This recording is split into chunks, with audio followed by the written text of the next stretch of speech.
Welcome back to 755 is Real. I'm David O'Brien, Braves writer for The Athletic, with my co-host Eric O'Flaherty, former Braves reliever. What's going on, Eric? Not much. How you doing, Dave? Good, man. It's wild times for the Braves. Got their 12th straight win last night, but of course the enthusiasm was tempered in the post game by the fact you lost Ozzie Albies for a while with a broken left foot on a freaky play, man. You don't see guys get injured like that. It wasn't the impact of the ball, right? It was when he stepped. Just stepped. Ball didn't hit it. Yeah, he just stepped funny and immediately, kind of like, a guy popping an Achilles, just kind of turns wrong. But yeah, I don't know that I've seen a guy do that in that particular movement before. But foot fracture, left foot fracture. They haven't given a time frame yet, but I'm not going to be surprised if they say August. It'll be at least 2 months, 6 to 8 weeks for a common person. He's going to have to do a rehab assignment after he comes back. Don't know the severity of the fracture, if there's any complications. I don't think it is, but I would not expect to see him before August. Yeah, I mean I write him off till at least September and plan otherwise. But yeah, mid to late August or September. Yeah, that would be 2+ months. Yeah. And they put him on a 60-day DL, so they obviously know he's out for at least 2 months. So, that eliminates at least until late August. So, yeah, I think you're probably right. September is more realistic. But, there's no good thing about it. I was going to say the good thing about it, but there really is no good thing about it. But, I mean, if we're being brutally honest, and not to downplay Ozzie's significance because it's big. I mean, his energy, his defense, the fact he plays every day he's a huge part of this team. But you won the World Series last year losing Acuna. Yep. You're not losing Acuna. And this year, Ozzie's not been himself offensively. I mean, he's got a sub 700 OPS. The batting average is down about 25 points. The OPS is down about 100 points. He's hit a little bit lately. He had the grand slam this weekend. So he's got 11 RBIs in June. But I mean, if we're just looking at his numbers, he has not been the same hitter for whatever reason this year. Yeah, and he's been able to stay pretty damn healthy too. I mean, he plays a lot of games every year, and this is just one of those freak. Maybe it's like a freak athlete thing, because I don't think I'll ever have to worry about breaking my foot just because I can't put that much force down that quick. But he's a little guy who puts a lot of torque and force on his joints and everything. I mean, he's incredibly strong little dude. He's probably 170, 65 pounds, and he's nothing but muscle. And to be able to hit the ball as far as he does, he's strong. Right. So he's putting some unusual stress on bones. And I mean, remember, he broke the elbow in minor leagues. So there was some question about, okay, can he withstand the rigors of this game? Because he's so small. And back then he was 15 pounds lighter probably than he is now. But he broke his elbow just swinging. Yeah. He broke like the tip off of it. Just taking a swing in a minor league playoff game. So, but he comes up the majors, and I wondered about with his size and all that. Well, he quickly answered all those questions about, because he's been very durable, like you said. Last year, like he missed 2 games with an injury we thought was going to keep him out for a couple of weeks. And he comes back fast. But in this case, this is a broken bone. He will not be coming back fast. No, I mean, there's you can't really tough this out, or compensate when you have a broken bone. Yeah. I mean, some guys do it with like a fractured toe or finger, and they finish out the year and then get it fixed. But a broken foot, I mean. Yeah. Yeah. You just put with anything weight bearing like that, it's like an ankle, a badly sprained ankle, a broken foot. No, especially for any hitter, but a guy whose game is all speed and range, and you can't play second base if you have any foot issue at all. So, and they won't rush him back, obviously. That's why I think they went ahead and put him on the 60-day IL. They're like, well, they're not even going to try to get him back faster than what realistically. They must have been told by the doc it's going to be at least that long. So, yeah. And the other thing is they do have depth. Orlando Arcia trade has already come back a couple of times and been like, when they got him, we thought, why did they get him? Early last season. Then he spent like a month down at AAA before he even came up. Or maybe longer, I forget. But he played a big part for the Braves in getting to the World Series. And they were able to plug him in the outfield where he'd never even played, except for when they sent him out there in the minors and get him ready to come up here. Yeah. So he's a guy that's really that trade's already paid off a lot for what they gave up to get him. They signed him to a 2-year deal in the offseason. He's real low salary. Very versatile guy who's had a great attitude the whole time he's been here about not playing, not being used for days on end. And he's been really good in the clubhouse. Him and Heredia are really good friends, always upbeat, positive. So you know what? He's earned his chance. He's done a lot with his limited opportunities and hit.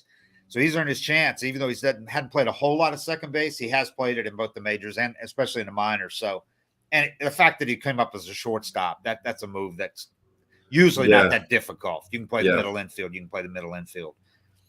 Yeah, you're athletic and young, especially, and so he's going to get the reps. I think he's going to get most of it. Snit hasn't said anything yet, but I think he's going to be the guy. So that's why when they just called up Phil Goslin. And that's why they didn't call up a guy who is maybe because Goslin's only playing first and third now, basically at AAA. He's not the defender he used to be. But since they're going to use Arcia at second, they needed a guy who can play a bunch of positions. And Goslin, you can even stick him in the outfield. Snit's real familiar with him. The Braves, he was a Brave for a long time, and Snit loves those guys like that. He can stick in there for a game or two and get some good at bats. So. There's your move. Phil Goslin coming up and be your utility guy now, your number one guy replacing Arcia on the bench. Yeah, you got to have guys like that because things like this always come up.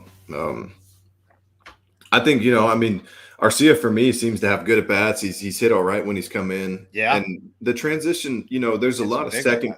Yeah, some big ones. There's a lot of second basemen that you cannot put a shortstop.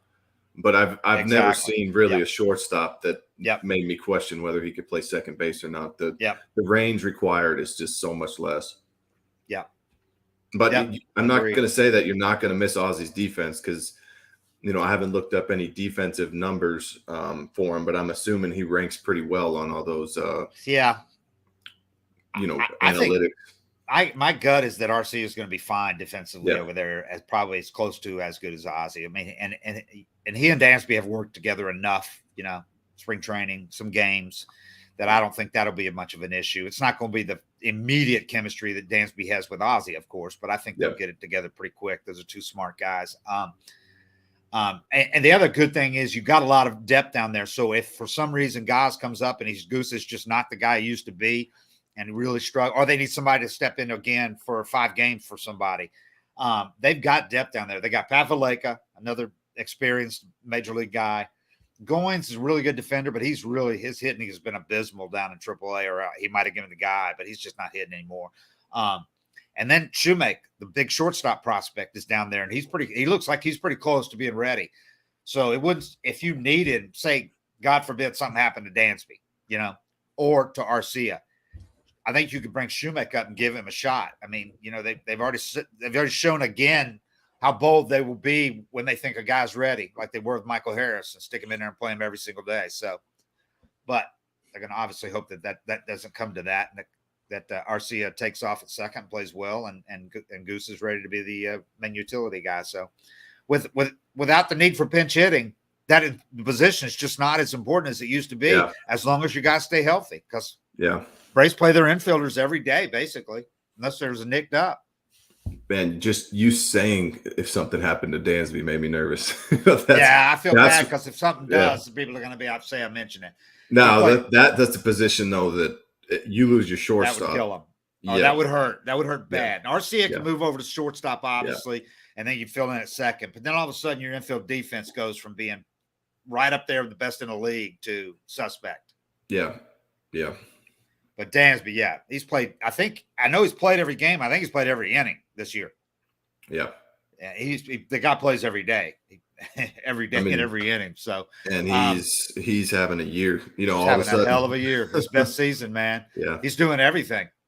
Yeah, he has really turned it around after that slow start offensively. Yeah, he's playing Gold Glove caliber defense, legit, because its metrics say he is the best or one of the 2 or 3 best. Man, it's so nice when the metrics match up with what you're seeing. Yep. Finally with Dansby. And offensively, my God, after that first month, 30 games or so, he has really taken off offensively. He's been the best hitter, him and Riley. Yeah.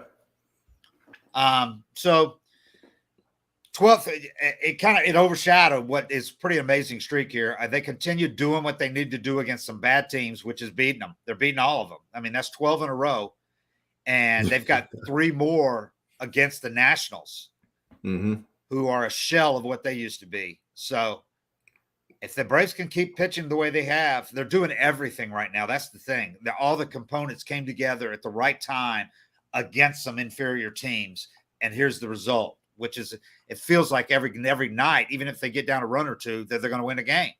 The way they're pitching, rotation and bullpen. You know, they're not getting any bad starts now that they have Strider in that 5th hole.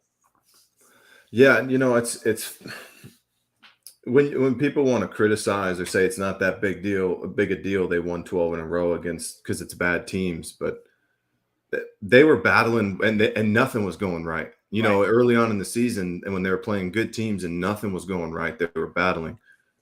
You're not going to keep playing like this either. But these are the streaks that when you look at the big picture at the end of the year, we're not going to be talking about, unless they win 20 in a row or something. We're not going to be talking about this in 3 months or 2 months. Right. You're just going to look back at the overall record. And if this was a 6-6, but they played better early on, you know, it all kind of balances out. But I don't think it's a knock on a team to win 12 in a row against anybody, because it's almost impossible to do in the big leagues. The only people that say that are people outside the game, people that are looking, people that want to be and I understand the hesitancy to jump because they were so down when the Braves were 500. And it was starting to look like, oh man, we're having the World Series hangover and all that. So they don't want to get too overexcited, but to poo-poo or dismiss a winning streak because of the opponents in baseball is ridiculous. No. Baseball, literally any night, any team can beat anybody. And for anybody that says that downplays this streak, ask yourself, why is it the longest streak in the majors this year? Why have the Yankees, they're a juggernaut. Why have they not had a streak like this? They play some bad teams. Yeah. The Dodgers are 1-5 against the Pirates. The Dodgers got swept at home. Swept at Dodger Stadium by the Pirates. So you can't on one hand say they're not playing anybody and then dismiss that and then dismiss that the Dodgers got swept by them. Yeah, but you know, you always got to be looking for a reason. Just accept that they're playing really well and they're beating teams. It's a lot easier to beat the teams you're supposed to beat. It's a lot easier to say it than to actually do it and not have one blip, one night where your starter gets his shit knocked out of him and then a couple of relievers come in and have a bad night, or you just like you get dominated by one pitcher. Some bad teams have some good pitchers. Yeah. The Marlins got Alcantara, and they're not terrible, but you can face that dude at any point. And if you look back at the schedule and say, oh, they beat the Marlins pretty easily that series, it's like, you're not looking at they beat Alcantara. And there were a couple of guys for the A's and the Pirates who had really low low ERAs that the Braves faced. Yep. So, I mean, that's just silly. Don't fool yourself if you're saying it's just because of the bad opponents. It's one thing to go 9-3 against bad opponents. To go 12-0 is really that's pretty. It's special. And all you have to do is look at what the Braves have done in the last decade. They've won 4 straight division titles in a World Series. None of those teams had a 12-game winning streak. Yeah. Yeah. And all those teams had some bad stretches where they played bad teams. Yeah. So anyway, just don't kid yourself. Enjoy the streak because it doesn't happen very often. And they're playing really good ball right now. In every aspect. That's the thing is it's not like just two of the 3 components are going well. They're playing really well, hitting, pitching, and defense. They're doing everything. Yeah, and I think that's the key takeaway for me from that is that when this team's on, I don't even think it matters if they were playing subpar teams. I think when they're on, they go toe to toe and beat anybody. And when they're off, you take any team and when nothing's working, the bullpen's struggling, the offense is struggling, the starters are a little off. Yeah, you're losing games. You know, and right now everybody's firing, everybody's locked in, and you win 12 in a row. I don't think it really mattered. You know, maybe if they're playing great teams, they're 10-2 or 9-3. Right. But still, they're playing great baseball right now. And what makes the streak so amazing, what you're going to look back on, is the 4-game sweep at Coors Field. That doesn't happen. That does not happen. And this is not a bad Rockies team. At home, they were 4 games over 500, I think, before the Braves went there. I think they're still over 500 at home. So again, don't just dismiss that. They played some good teams at Coors Field. They are a different team at Coors Field. So to do this, they could be 2-40. You could roll into Colorado. They're 3-31, and I still feel like a 4-game sweep's impressive. So it's the longest winning streak since a 14-game streak in 2013. And here I just looked at the numbers on both sides of the ball. What we're talking about, the Braves pitchers 12-0, 2.86 ERA in June, and that's the other thing. It's how neat this is. It started June 1st. It really makes these streaks easy to compute and look at and everything. But their pitchers in June 12-0, 2.86 ERA, 126 strikeouts, 31 walks in 111 innings. Opponents have 10 home runs and 1 stolen base in 4 attempts for the month. Opponents have scored 2 or fewer runs in 7 of the 12 games. That's pretty impressive. Yeah. 2 or fewer runs. Yeah, I mean, you can have one reliever come in and give up a 4 spot and again, break your streak. 4 games at Coors Field. Yeah, where 4 spots maybe a good inning sometimes. Yeah. I'm going back to look at because I wanted to check on the Rockies at home right now. The Rockies are still 16-16 at home. The Braves went 4-0 against them there. They're 11-18 on the road. They're a totally different team at home. Yeah. Okay, so that's the pitchers. I gave you the pitching numbers. The hitters for June, 12-0 streak, 282 batting average, 343 OBP, 27 homers. They've out-homered opponents 27-10. 83 runs in 12 games. They've scored 6 or more runs in 7 of the 12 games. So they've scored 6 or more in 7 of the 12 games. Their opponents have scored 2 or fewer in 7 of the 12 games. Yeah. And, like the Mets, they built their lead. They played the Nationals. They played the Phillies before they were playing good baseball. Yeah. When they were sub 500.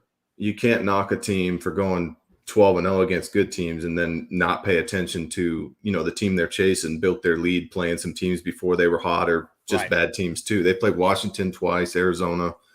I think you have to take all that into consideration when you're evaluating a team. Yeah, Phillies. I've seen some Mets fans looking at pointing out their record against above 500 teams now. Well, the Phillies were below 500 when they played them. So yeah, the Phillies just got reeled off a 9-game winning streak themselves. I think it was 9 anyway.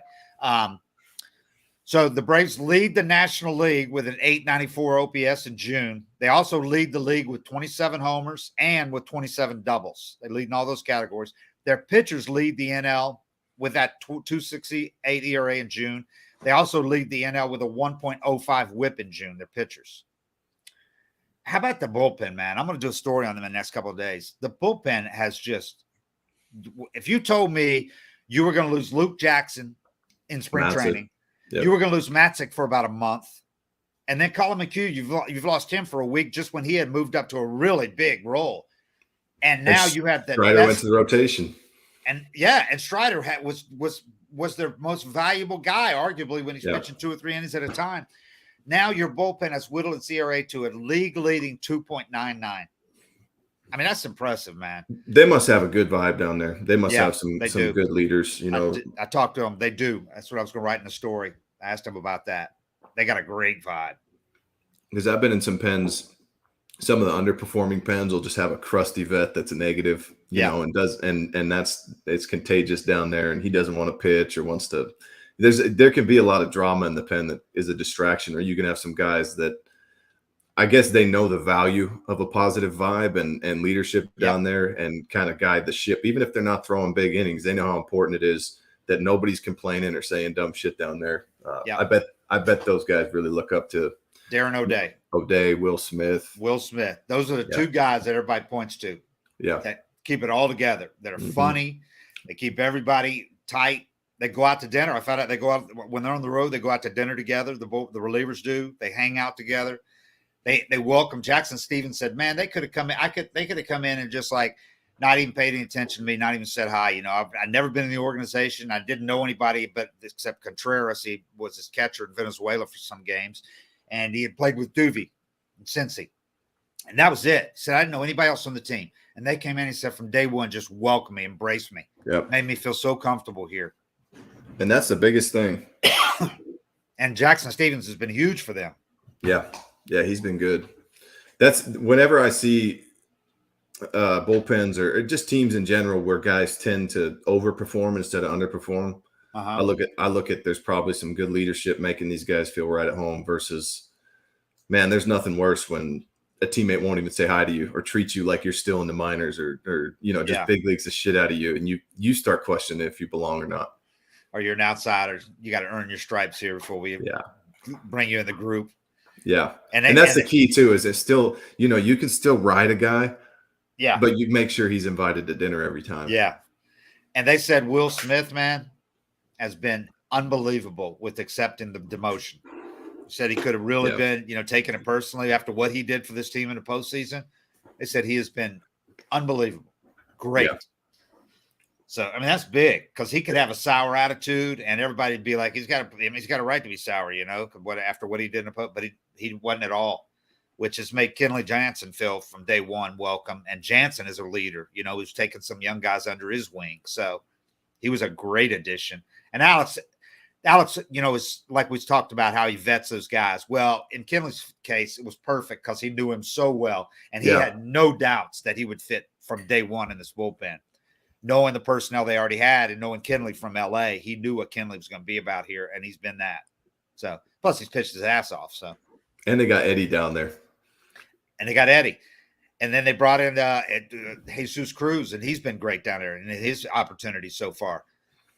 Jacob Webb said, he was in Arizona. They brought him back, just got him back. And he said he was so thrilled to come back and join these guys because it's such a good group to be part of. So, they got a good thing going. And Matzek's still been around every day. He's in the clubhouse every day. So he comes down there, and Luke Jackson's been around too. He's rehabbing. So he's been in the clubhouse too. Luke was at the game the other day with a couple of buddies, and he came in. I'm a civilian today. He was dressed. I saw him. He had on. I talked to him. He had a Hawaiian shirt on, some bright orange shorts, baseball cap. I don't even know what it said on it. Wasn't anything Braves. He was drinking a beer. I said, "How you doing, man? You look good." He goes, "I'm feeling great, man. Keeping the elbow loose, 12-ounce curls." Well, you get away with that, He looks good though. I thought it was funny the other day. I'd said something.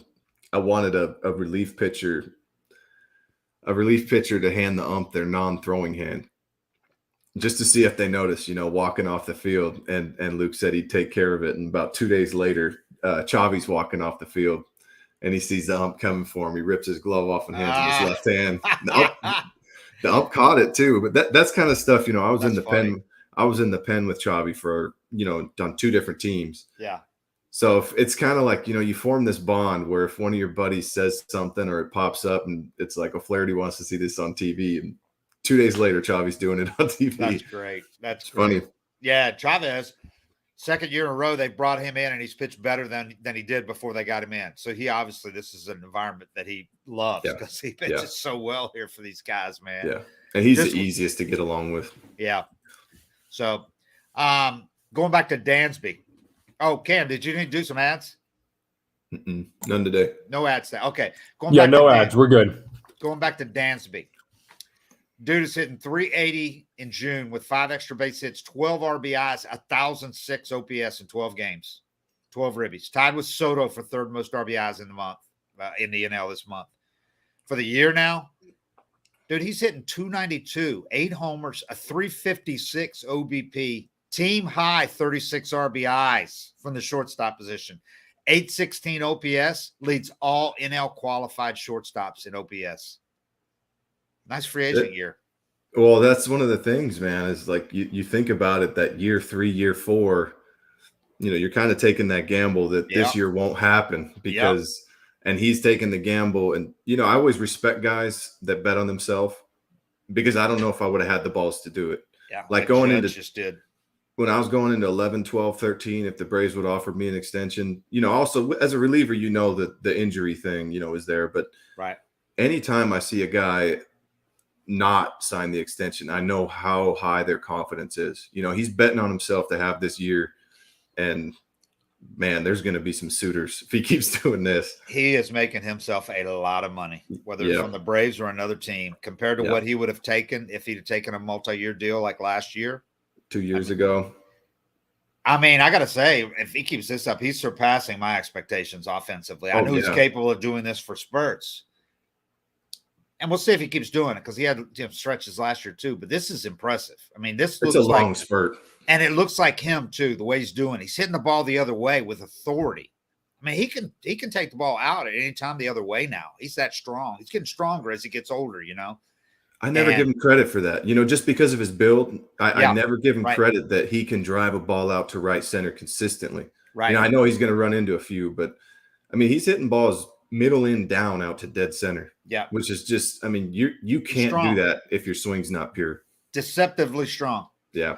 And the thing is, he's got the body type that from a distance or on TV, it just looks like the guy next door, because he's one of those that's just kind of proportioned, kind of like Chipper was, although Chipper was 6'4". He was a big dude, but he didn't look, on TV, you couldn't really tell because the way he's put together. Well, Dansby's kind of like that too. And then you get up beside him and you realize this guy's about 6'2", he's not like 5'11", or anything like that. So he's a pretty big dude and incredible athlete. And we know that. Yeah. Really good basketball player in high school, just a great athlete. And we see the athleticism at all times in the field. But when he's got everything going, his swing going, he's such an intelligent dude too, that it's kind of all coming together for him right now. Couldn't come at a better time for him and the Braves. That's for sure. Yeah. So his first 36 games, he had 223, 4 homers, 16 RBIs, 693 OPS, 49 strikeouts. Remember, he was like leading the league in strikeouts. Yeah. First 36 games. The last 26 games, 371 average, 4 homers, 20 RBIs, 959 OPS. And here's a big one, 18 strikeouts in those 26 games compared to 49 strikeouts in the first 36 games. Yeah, I always give it – I give credit to the mindset of playing for a contract for the first time in 3 or 4 years. Once you get to arbitration is so sweet because you just have a okay year and you get a raise every time. Yeah. Like if you just don't die, you get a raise in arbitration. You know what I mean? And then for the first time, and I thought Freddie went through it too. I thought going into his free agent year, he struggled a little bit going into it. And then they kind of settle in and realize it's just baseball. But I think there's this pressure of I have to be better. I have to do more, and if he fell on his face this year and hit 225 for a whole season, he'd probably get in a 2-year deal. If you go out and you hit what he's doing right now, he hit 290 with 30, he's looking at 7 years. And and that Gold Glove defense, Gold Glove caliber defense. Yeah. Oh man. So I mean, it's the first time you're playing with that pressure of having to put up numbers or wanting to put up numbers in a long time versus just letting your numbers come to you. And I think he might have felt that pressure early on, and then he finally got hot and settled in. And man, I don't even know what I would predict for a contract for a guy like that, but you don't see shortstops like this at the market much. It's an unusual case. Case. And then there's only going to be, if Correa decides to opt out, there's only going to be a few teams that can afford Correa. So the team that wants a really good shortstop doesn't want to pay him $30 million a year might look at Dansby, especially when he's got such a great reputation, in the clubhouse. I'd rather have Dansby. Leader. So, I mean, money not obviously if it was at the same you got a price. Normal payroll. Yeah, if you got a normal payroll, you don't want to give 30 million of it to your shortstop if you don't have to. I know Correa is a superstar, but I'll take Dansby. Yeah, Well, he's shown last year you can win a championship with him. Yep, and he was a very big part of it. So, hitting with runners on base. Here's the other thing where Dansby is really killing it this year. He's hitting 364, 32 for 88. That's not a small sample size anymore. He leads the team. 4 doubles, 4 homers, 32 RBIs, 441 OBP with runners on base, 986 OPS. Easily the best among the Braves regulars. Dansby. And I've always thought that about him. I've always thought he was a big moment guy, a pressure guy. I've always thought he gets better in those situations. I mean, that's just another thing that it's one thing when a guy puts up his numbers, but when Dansby seems to put his numbers up in big spots. Yeah. When you need him, get big hits. I don't know if that shows up in WAR or anything like that, but I guarantee you everybody watching notices that, especially teams playing against him. You don't want him coming up with the game on the line. And encouraging thing, although it's a small sample size, Orlando Arcia is second on the team in the average with runners on, 7 for 17. Small sample, but But it's almost more impressive because he's getting a hit so few times that he steps in there, with runners on and gets a hit. So 412 average, 1215 OPS with runners on base. Next best among qualifiers on the team, regular players who get all the at-bats. Next after Dansby is Travis d'Arnaud. He's hitting 323 with runners on. Come back strong after missing, so much time last year. And when he came back last year, he clearly wasn't himself yet after missing 3 months, with that thumb injury. Yeah. And losing so much strength. But he's hitting 323 with runners on, 20 for 62, 4 doubles, 3 homers, 896 OPS. And then you got Adam Duvall, who has inched his way up to 4th on the team, 3rd among the regulars. In a hurry. 289 average with runners on, 24 for 83, 4 doubles, 4 homers, 826 OPS. That's pretty impressive considering how bad he's looked for a lot of the season, that he's got that average with runners on. There's a lot of guys on this team that can get hot in a hurry. Yeah. You want to guess who's 5th among the Braves with average with runners on base? Ahead of Acuna, ahead of Albies, ahead of Riley, and ahead of Olson. Ozuna, and ahead of Olson, Ozuna, and Contreras. We just named the whole team. Nope. Who's left? Michael Harris II. Oh, yeah. He's hit, again, small sample size, but it's impressive considering he just started his career. 286. He's 6 for 21 with runners on base. Double, triple, 747 OPS. I guess I thought, this dude's got to have a chink in his armor. It's got to be the bat or something because nobody's this guy, but he's not really showing any right now. And he went Oppo last night, home run for his first home run. And DC's not short to left center. Ball doesn't fly there. Not at all. With runners in scoring position. Off the plate, too. That pitch was not even a strike. Yep. Strong dude. With runners in scoring position, Harris actually leads the team. 6 for 14. He's hit 429. I know it's a small sample size. Well, and it helps who's on deck. Yeah, no doubt. He's getting fastballs and he's hitting them. Yeah. Getting plenty of fastballs. Dansby leads qualifiers with runners in scoring position. Braves qualifiers. 396 with runners in scoring position. That is really impressive. 19 for 48. 1,068 OPS. d'Arnaud's next. 333 with runners in scoring position. 12 for 36. Olson and Ozuna. Here's a problem area. It's been a problem. It's not obviously a problem right now because everybody's hitting. But Olson and Ozuna have struggled with runners in scoring position for most of the year. Olson's at 220, 13 for 59, 745 OPS. Ozuna's been awful. 11 for 59, 186 with a 494 OPS with runners in scoring position. The problem is they've gotten both of those. Those are two of the guys with the highest number of bats in those situations because of placing the lineup. And Contreras, I wouldn't have thought this until I looked it up, but all but one of his home runs, he's got 9 homers, all but one has come with the bases empty.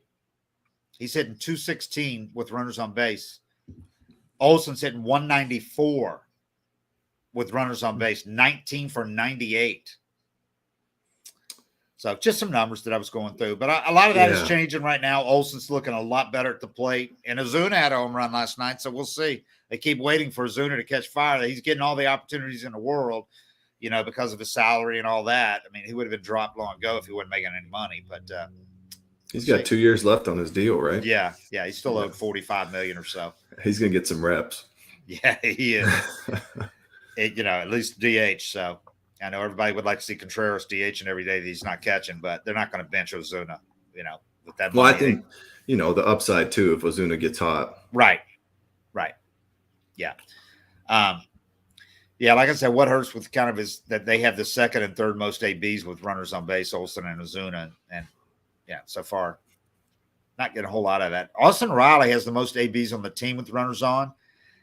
He's 29 for 120 in those situations, 242, 6 homers, 768 RPS. Okay. Acuna is, we're seeing the game Saturday. I went out to the game Saturday, and I wasn't going to write because Saturday's like a good day for us not to write with an online publication when they're going to play a Sunday game, because a lot of people aren't going to read on the weekend at night and all this. So I went out there, was just going to watch the game and go to the clubhouse and talk to some guys for some future stories. And then Acuna has an Acuna game. Dude, did you see him score from first base on a bloop single to right field? I honestly don't think I've ever seen that happen before, where a guy did not bobble the ball or drop it. He didn't get waved home either. I mean, he just does some of these things instinctually. Yeah, blew through, washed the stop sign. Never slowed down. That's one of those situations though where you don't want him to tell him to turn it down too much. Oh yeah, Snit's not going to tell him to turn it down there. Yeah, he does. I mean, it was amazing. That's what makes him so exciting though. Is every game he plays, you think he might do something you've never seen before. Yeah, even that he hit a slider. I mean, a dotted slider. It was on the black, down and away at the knees, reached out and hit it out to left center, and like it was nothing. Yeah, like this is what he does. He does something every game. Some of the throws he makes, even if the runner isn't out.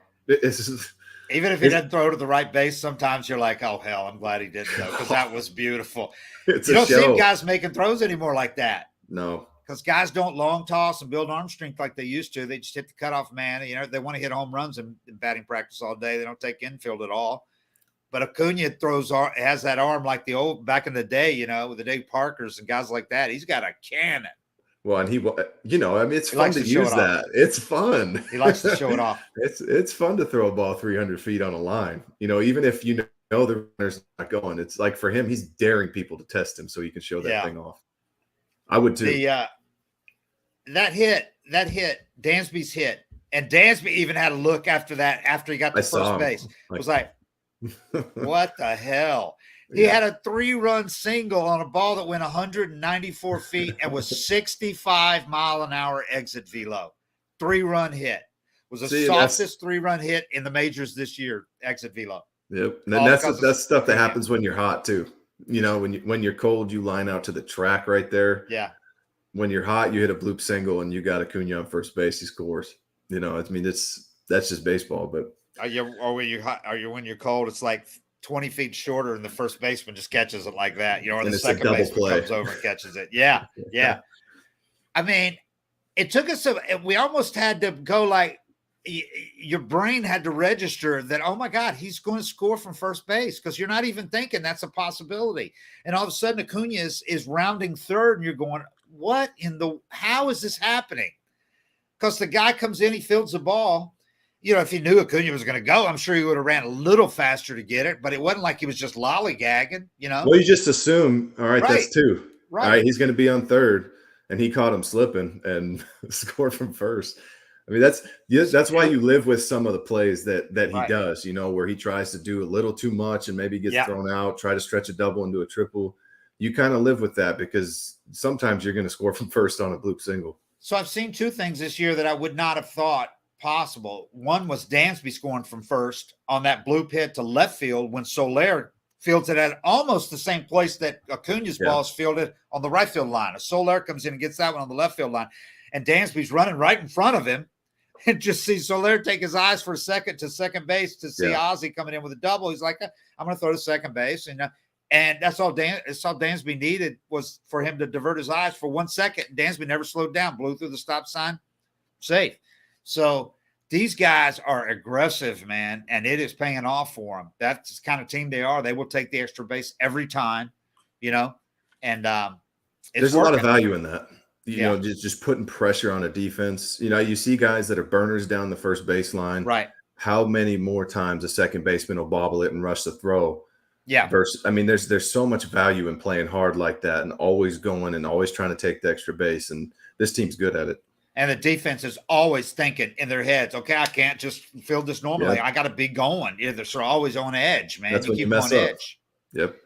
And there's a difference too. It's a fine line, but it's an obvious line between like those 2 plays where they were safe and Ozuna at Arizona trying to go to third when there was no chance and just a good throw gets him out, when stuff that pissed off Snit when he called the team meeting, they were running themselves out of outs on the bases. There's a difference between that and what 2 gifted base runners are doing with Dansby, especially that Acuna play. Those are the kind of things that's thumbs up, not thumbs down. But that was a game where Ozzie hits a grand slam. But all we really wanted to talk about after was Acuna scoring from first on a single. The grand slams happen, but you don't see guys score from first on a bloop single to right field. But, no, it's like a triple play right there. I mean, I don't know what else can be said about the guy, but he's he's the most talented player I've ever covered, man. I mean, it's not even – I don't even hesitate to say that. Chipper's still the best player I've ever covered until Acuna does it for a while. Yeah. But he is the most talented player I've ever covered. And I don't expect that to ever change. Yeah, and that's why it's so important to watch guys play and see them play and be there in person and watch it, because it's one thing to hear how good the guy is. Right. And even for me, hearing you say how great he is and all these people say it, I believe it. But then you actually watch him day in, day out, and you see the stuff he does. Yeah. I feel like I'm watching what it must have been like watching, Hank Aaron when he was young, or watching Willie Mays when they were young, or Mickey Mantle. I'm not saying he's going to be guys like that, near unanimous Hall of Famer with, but if he keeps on the trajectory, he will, and does this for 15 years, he will. Yeah. I mean, he's that good. Mike Trout was like that for me. The first, because being in the National League, I'd never seen Mike Trout play in person. Right. You see the highlights, you see him burning down the line, ESPN showing how fast he is, or, see some of his homers. And then the first game I saw him play, he hit a ball off the glass dead center in Oakland. Yeah.